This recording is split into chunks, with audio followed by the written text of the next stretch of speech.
Good afternoon, students. Good afternoon, sir. Good afternoon, sir. Good afternoon, sir.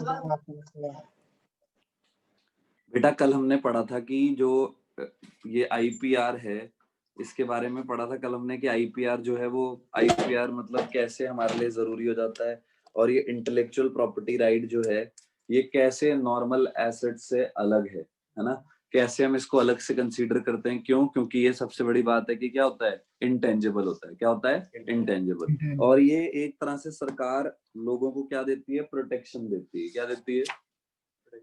Protection देती है कि कल के दिन आपने कोई भी नई चीज अगर डेवलप की है तो उस नई चीज को डेवलप करने के लिए उसमें आप उसको पेटेंट रजिस्टर करा सकते हो, कॉपीराइट रजिस्टर करा सकते हो। ठीक है, अब हमारा क्वेश्चन ये अराइज होता है, कहते हैं why is IPR important for entrepreneurs. ये जो है इंटेलेक्चुअल प्रॉपर्टी राइट है, ये क्यों एंटरप्रेन्योर्स के लिए जरूरी है। आप खुद सोचो बेटा, अगर आप एक एंटरप्रेन्योर हो और कल के दिन आपके दिमाग में कोई एक नया आइडिया आता है कि मैं एक नई चीज इन्वेंट करूं, क्लियर? तो आप उस नई चीज को इन्वेंट करते हो, आप चाहते हो कि उस चीज को कोई और कॉपी ना करे, है ना, उसको कोई और कॉपी ना करे, इसलिए आप उसको क्या बना लेते हो, आप उसी का बना लेते हो। आप उसी चीज को आगे रजिस्टर करा लेते हो आईपीआर में। किसमें रजिस्टर कर लेते हो? आईपीआर में। सो आईपीआर क्या करता है, it encourages creation of new. कल के दिन आप कोई नई चीज प्रोड्यूस कर रहे हो तो वो आपको इनकरेज करता है path breaking inventions such as cancer cure medicine. कल के दिन आपने कोई कैंसर क्योर मेडिसिन बनाई तो आप अब देखो, आजकल जैसे अगर हम कोरोना की बात करें तो कोरोना में जिस भी देश ने मेडिसिन बनाई, फटाफट उस मेडिसिन का क्या रजिस्टर कर लिया, जो बनाने का आईपीआर रजिस्टर कर लिया, ताकि उसको कोई और कॉपी ना कर सके और किसी को भी अगर कोई कल के दिन चाहिए तो वो दूसरों से उसको इजीली ले सके। So it incentivizes inventors, authors, creators etcetera for their work. इससे बेटा पूरी तरह से इंसेंटिवाइज होता है। इंसेंटिवाइज मतलब आपको एक्स्ट्रा बेनिफिट मिलते हैं। अगर कल के दिन आपने सबसे अलग चीज इन्वेंट की और उसको रजिस्टर करा रखी है तो वो आपसे कोई और छीन नहीं सकता। So it allows the work created by a person to be distributed and communicated to the public only with his her permission। कल के दिन आपने अगर कोई नया प्रोडक्ट बनाया, नई चीज इन्वेंट की है, नई चीज ढूंढी है, तो वो आपकी परमिशन के बिना कोई और उसका यूज नहीं कर सकता। जब तक आप उसको परमिट ना करो, उसको कोई भी आपकी परमिशन के बिना यूज नहीं कर सकता। So therefore it helps in the prevention of loss of income। इससे लॉस ऑफ इनकम के चांसेस क्या हो जाते हैं, कम हो जाते हैं। It helps authors, creators, developers and owner to get recognition for their work.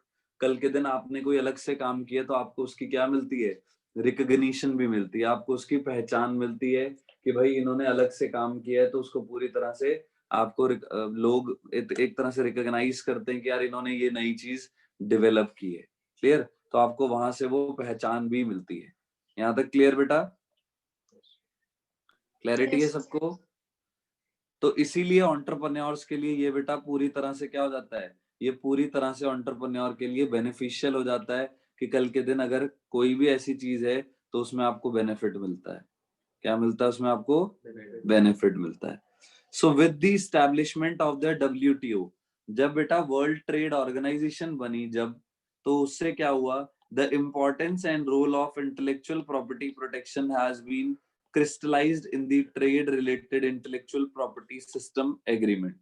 तब इसको और ज्यादा बढ़ावा मिला और ज्यादा लोगों ने आपस में ट्रेड करके ऐसी चीजें रजिस्टर की ताकि कल के दिन ज्यादा से ज्यादा फायदा मिले। क्या मिले? ज्यादा से ज्यादा फायदा मिले। क्लियर यहाँ तक? So with the establishment of WTO, बेटा जैसे जैसे डब्ल्यूटीओ एस्टैब्लिश हुआ, with the establishment of WTO and India being a signatory to the agreement on TRIPS। TRIPS क्या है? Trade Related Intellectual Property System। Signatory to the agreement on TRIPS, several legislations were passed for the protection of intellectual property rights to meet the international obligation। ताकि जो international obligation है उसके साथ हम चीजों को पूरी तरह से फॉलो कर सकें। जो वो रेगुलेशंस उन्होंने डाली हैं, जो एग्रीमेंट्स उन्होंने बोले हैं, हम उसके तहत अपने काम को करें. So these included Trademark Act 1999, the Geographical Indication of Goods, ठीक है, जो कि रजिस्ट्रेशन एंड प्रोटेक्शन एक्ट 1999 था, design act 2000 and protection of plant varieties and farmer rights act 2001, the patent act 2005 and the copyright amendment act 2012. तो ये सारे act government ने ही लागू किए ताकि कल के दिन सारी तरीकों से जो एंटरप्रेन्योर्स हैं उनकी नई चीजों को, उनकी नई इन्वेंशंस को पूरी तरह से क्या किया जा सके, प्रोटेक्ट किया जा सके. क्या किया जा सके बेटा? प्रोटेक्ट किया जा सके. Protect. यहाँ तक क्लियर? Yes, sir. तो ये हमने पढ़ा क्या? Yes, sir. हमने टॉपिक पढ़ा कि क्यों एंटरप्रेन्योर्स के लिए ये जो इंटेलेक्चुअल आईपीआर है, इंटेलेक्चुअल प्रॉपर्टी राइट है, ये इसलिए दिया, क्यों जरूरी हो जाता है एंटरप्रेन्योर्स के लिए? इसलिए जरूरी हो जाता है क्योंकि उनको पहचान मिलती है, उनके काम को एक अलग रिकॉग्निशन मिलती है, उनको अलग से उसके इंसेंटिव्स मिलते हैं, बेनिफिट मिलते हैं, क्योंकि फिर अगर वो कोई और चीज किसी ने नहीं बना रखी तो उनके पास वो एक मोनोपोली राइट बन जाता है. क्या बन जाता है बेटा? Monopoly right. अब अगला जो आया वो आया बेटा टाइप्स ऑफ आईपीस. मींस जो इंटेलेक्चुअल प्रॉपर्टीज हैं वो कितनी तरह की होती हैं. कहते हैं IPRs are extremely essential for fostering creativity and contribute towards the economic growth of a nation. जो आईपीआर है बेटा ये एक्सट्रीमली कहते हैं जरूरी है कि जिससे क्रिएटिविटी बढ़े और इकोनॉमिक ग्रोथ, जो देश की ज्यादा से ज्यादा इकोनॉमिक ग्रोथ हो रही है उसमें भी सपोर्ट मिले. क्या मिले उसमें? पूरी तरह से support. Such rights allow creators and inventors to have control over their creations and invention. इस तरह के राइट्स मिलने से बेटा जो क्रिएटर्स हैं, जिन्होंने उनको क्रिएट किया चीजों को और इन्वेंशंस की हैं, उनको एक तरह से अलग से राइट मिल जाता है कि आपकी जो क्रिएटेड चीज है वो अलग से सिक्योर है, उसको कोई और चोरी नहीं कर सकता. So these rights create incentives for artist. अब जो आर्टिस्ट जिन्होंने इन्वेंट किया उनको अलग से एक्स्ट्रा पैसा मिलता है, एंटरप्रेन्योर्स को, इन्वेंटर्स को, to further commit the necessary resources to research, develop and market new technology and creative work. कल के दिन आप क्रिएटिव वर्क करो, ज्यादा से ज्यादा क्रिएटिव तरीके से काम को कर सको. So the changing global economy is creating unprecedented challenges and opportunities for continued progress in human development. अब बेटा क्योंकि इससे ये भी है कि एंटरप्रेन्योर्स को अगर आप सपोर्ट करोगे, सिक्योर करोगे, तो कल के दिन वो कल जो हमारे लिए हमारे सामने कई चुनौतियां खड़ी हैं, उन चुनौतियों को सॉर्ट आउट करने के लिए भी हमारे हमारे हमारे पास एंटरप्रेन्योर्स ज्यादा से ज्यादा बेहतर नए सॉल्यूशंस देंगे, नए काम करने के तरीके देंगे. यहाँ तक clear? Yes, sir. So there are business opportunities to market or sell IP worldwide. अब बेटा बहुत सारे बिजनेस अपॉर्चुनिटीज भी हैं. कल के दिन अगर आप कोई नई चीज ढूंढते हो, इन्वेंट करते हो, तो बेटा आप उसको वर्ल्ड में कहीं पर भी बेच सकते हो. अगर आपके पास कोई नया आइडिया है किसी काम को करने का, तो आप उस आइडिया को कहीं भी किसी के पास भी बेच सकते हो world wide. Geographical borders present no impediments. Consumers enjoy near immediate access to almost everything. उसके पास हर तरह का एक्सेस है. मींस अगर आप कहीं पर भी कुछ भी देना चाहो, आपके पास सारी तरह का एक्सेस अवेलेबल है, आपके पास हर एक्सेस अवेलेबल है. So at such exciting times, it is critical that we are aware about the importance of IPRs and how it affect daily life. अब हमें ये बहुत जरूरी है कि आईपीआर हमारे लिए बहुत जरूरी है और ये हमारी डेली लाइफ को अफेक्ट करता है. क्या करता है? हमारी डेली लाइफ को अफेक्ट करता है. Under the umbrella of intellectual property, 3 different facets come into play, which are 3 main चीजें. सबसे पहले law, technology and business and economics. Clear? तो ये 3 है. सबसे पहले उन्होंने कहा लॉ. बेटा आईपीआर में सबसे पहले लॉ ही तो रजिस्टर होता है कि कल के दिन वो लीगली तौर पे आपने उसको रजिस्टर कर लिया, कोई और आपके राइट को यूज नहीं कर सकता. So intellectual property rights are legal rights conferred upon the creators. जो क्रिएटर हैं उनके पास है, आईपी ओनर उनके पास है, to prevent others from using the protected subject matter. It is a legal watchguard of knowledge. एक तरह से कल के दिन आपकी जो आपने कल के दिन कोई चीज नहीं डेवलप की है, तो उसको लीगली तौर पे पूरी तरह से ढूंढना,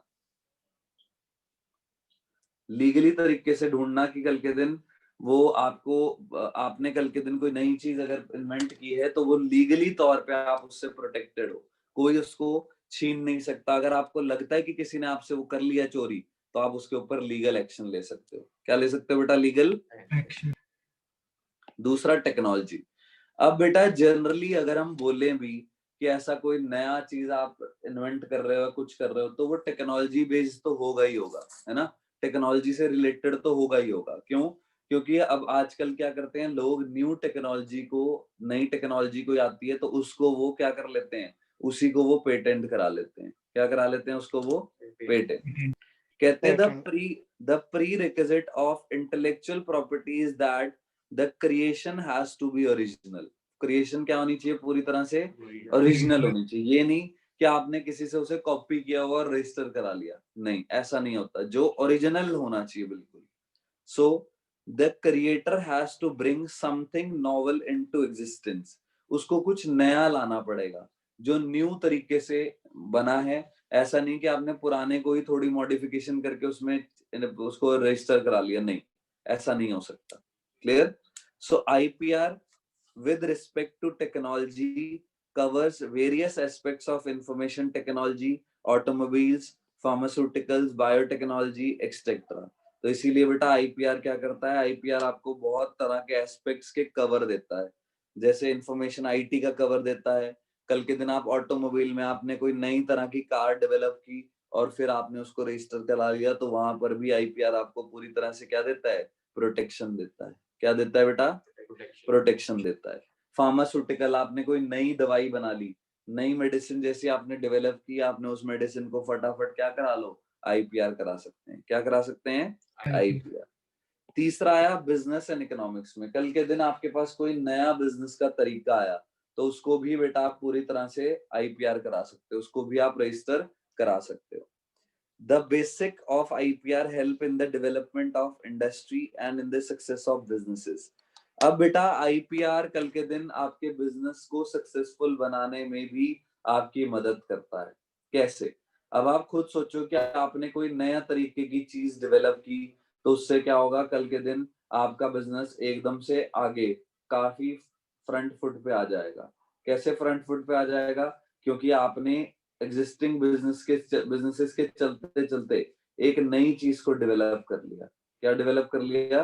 किसी नई चीज को डेवलप कर लिया। क्लियर यहाँ तक? Yes, sir. Yes, आगे। sir.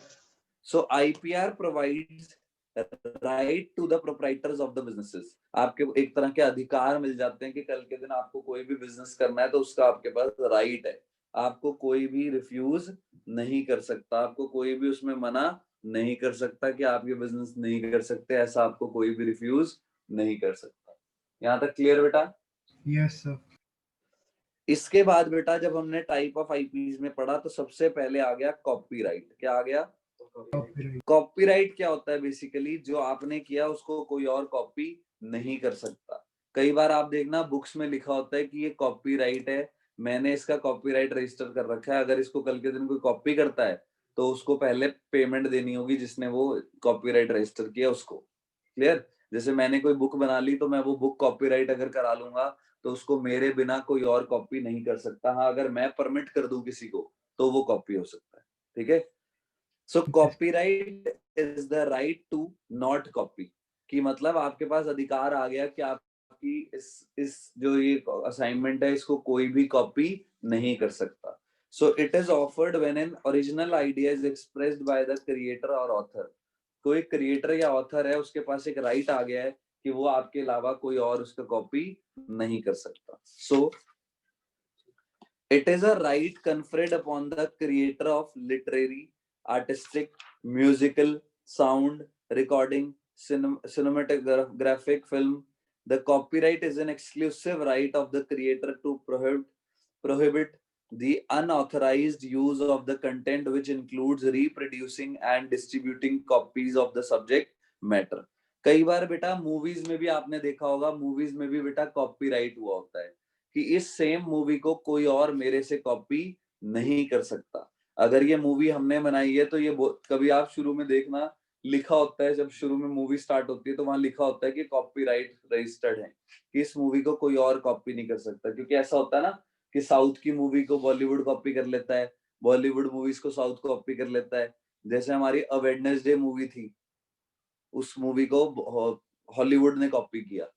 तो मतलब ऐसे कॉपी अगर कर भी सकते हैं तो जिसने वो मूवी बनाई है उससे पहले कॉपीराइट खरीदने पड़ेंगे, उसको पहले पेमेंट करके उससे वो मूवी का राइट लेना पड़ेगा कि हाँ हम इसी मूवी को बना सकें।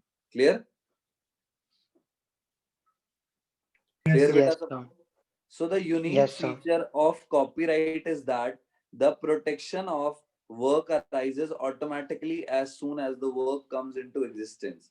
The registration of the content is not mandatory but is essential to exercise exclusive right in case of an infringement. कि कल के दिन अगर आपको वो कोई कॉपी करने की कोशिश करे तो आपके पास उसका पूरी तरह से राइट होगा, उसको कोई ऐसे ही कॉपी नहीं कर सकता आपकी परमिशन के बिना। कल के दिन अगर किसी को कॉपी करना भी है तो उसमें सबसे पहले उसको क्या करना पड़ेगा? आपकी परमिशन लेनी पड़ेगी। कॉपीराइट जनरली बेटा इंटेंजिबल चीजों के लिए होता है, जैसे मूवीज हो गई, कोई बुक हो गई, ठीक है, कोई आपका कोई क्रिएट, आपने कोई नई पोयम लिख दी या आपने कोई नई एक तरह से नॉवल बना दिया, है ना, उसमें कोई म्यूजिक आपने नया बना लिया तो उसमें भी आप कॉपीराइट रजिस्टर कर सकते हो। क्लियर यहाँ तक? दूसरा आता है बेटा ट्रेडमार्क। क्या आता है दूसरा? Trademark. कहते हैं ट्रेडमार्क कोई वर्ड होता है, जैसे कोई नाम अक्षर हो गया नाइकी, ये ट्रेडमार्क है। कोई वर्ड हो गया, नेम हो गया या सिंबल हो गया, that lets us identify the good made by an individual, company, organisation etcetera. अब आप कहीं टिक देखते हो तो आप सीधा बोलते हो कि किसका है ये? नाइकी का, है ना। अब नाइकी लिखा हुआ है तो नाइकी सुनते ही हमारे दिमाग में क्या जाता है कि ये एक स्पोर्ट्स ब्रांड है। क्या ब्रांड है बेटा? ये स्पोर्ट्स Sports brand. ब्रांड है ना। और नाइकी सुनते ही हमारे दिमाग में टिक आ जाता है। क्या आ जाता है हमारे दिमाग में? Tick. यहाँ तक Tick. Clear? Yes, sir. Yes, sir. आगे कहते हैं trademarks also let us differentiate the goods of one company from another. Trademark भी बेटा डिफरेंशिएट कर देता है एक गुड को दूसरे गुड से। क्या कर देता है? एक गुड को दूसरे गुड से। इन अ single brand or logo, trademarks can let you know many things about a company's reputation. Trademark बेटा कंपनी के रेपुटेशन के बारे में बताता है, गुडविल के बारे में बताता है। बोलते हैं ना यार ये तो इस कंपनी का है यार, ये तो बहुत अच्छा प्रोडक्ट है ना। सो products and services. A trademark helps in distinguishing similar product in the market from its competitor.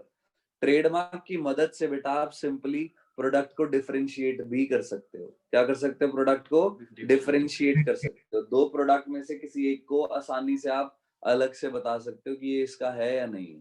So a competitor can not use the same or similar trademark to sell their product in the market as the same fall under the concept of deceptive similarity, which may be defined as phonetic, structural और visual।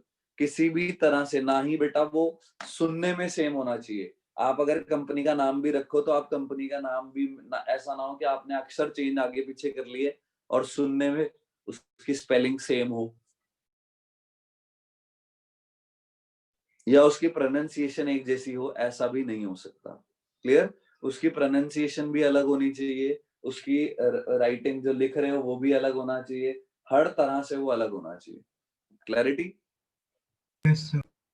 कहते हैं Yes, sir. Similarity trademark में be categorised as conventional and non conventional.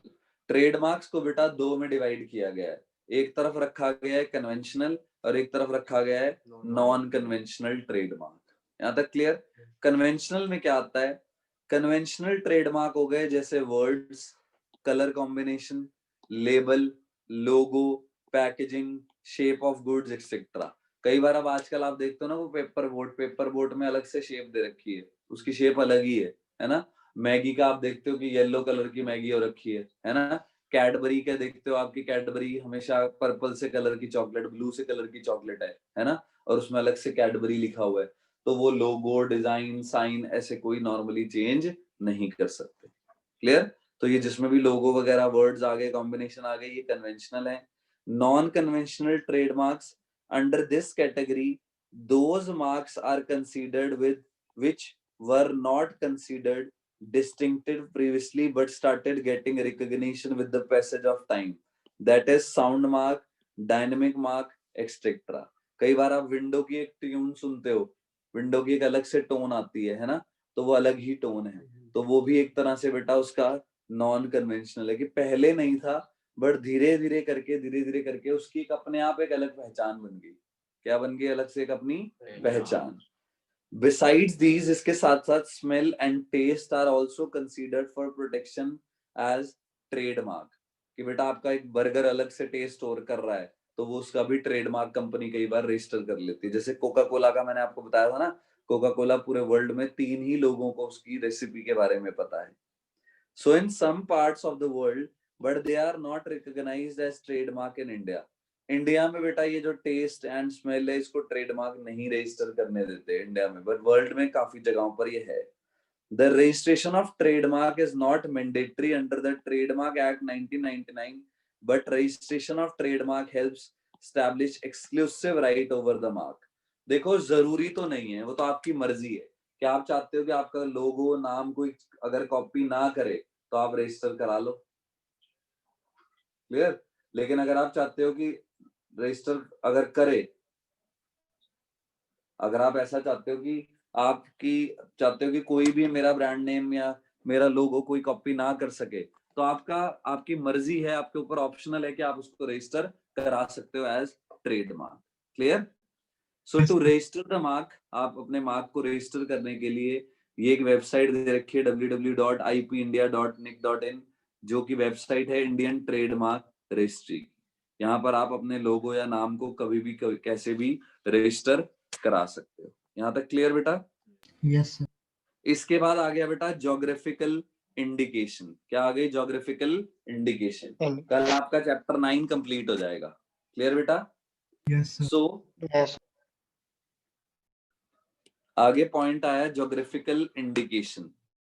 अब geographical indication भी बेटा एक तरह से आईपीआर में आता है. A geographical indication is primarily an indication which identifies agricultural, natural और manufactured products जैसे handicrafts हो गए, industrial goods हो गए and foodstuffs हो गए, originating from a definite geographical territory where a given quality, reputation or other characteristics are essentially attributed to its geographical origin. कई बार बेटा कुछ एरियाज ऐसे होते हैं जहां पर वो चीज वहीं प्रोड्यूस होती है और कहीं नहीं होती. जैसे अगर आप देखो तो लोग उसको वहां पर उसका भी रजिस्टर करा लेते हैं कि ताकि कोई और उसको खरीद ना सके. जैसे कुछ ऐसे चीजें होती हैं जो उसी एरिया में प्रोड्यूस होती हैं, उसके अलावा कहीं और प्रोड्यूस नहीं होती. क्लियर. सो जीआईएस, जो geographical indications, are part of our collective and intellectual heritage that need to be protected and promoted. कि वो भी हेरिटेज है हमारी कि उसको हम पूरी तरह से प्रोटेक्टेड रखें और उसको प्रमोट भी करें. So goods protected and registered as GI are categorized into agricultural products, natural handicrafts, manufactured goods and foodstuffs. जैसे नगा मिर्च, मिजो चिली, सफिया लैंफी, मोरंग फिएंड, चेकिंग शॉल, पता नहीं क्या है ये, Bastar Dhokra, Warli paintings, Darjeeling tea, Kangra paintings, Nagpur orange, Banaras brocades, saris है ना, and Kashmiri pashmina are some of the examples of geographical indication. ये फेमस होती है ना कि उसी एरिया के लिए. The importance of GIs has increasingly grown over the past few decades. पिछले कुछ 10-20 सालों में इसका बेटा ज्यादा इंपॉर्टेंस आगे आई है. GI represents collective goodwill of a geographical region. कि उस पूरा एरिया बेटा इसीलिए फेमस हो जाता है कि वो उस ज्योग्राफिकल रीजन के लिए फेमस हो जाता है कि हाँ यार यहाँ पर तो इस यहाँ की ये चीज बड़ी फेमस है. Which has built itself over centuries. Today, consumers are paying more and more attention to the geographical origin of products and accord much care to the specific characteristics present in the products that they purchase. कि वो specific characteristic देखते हैं कि ये कहाँ के लिए famous है. In the products that they purchase, in some cases there is a difference between place of origin and geographical indication, which suggests to consumer that the product will have a particular quality or characteristics that they may value.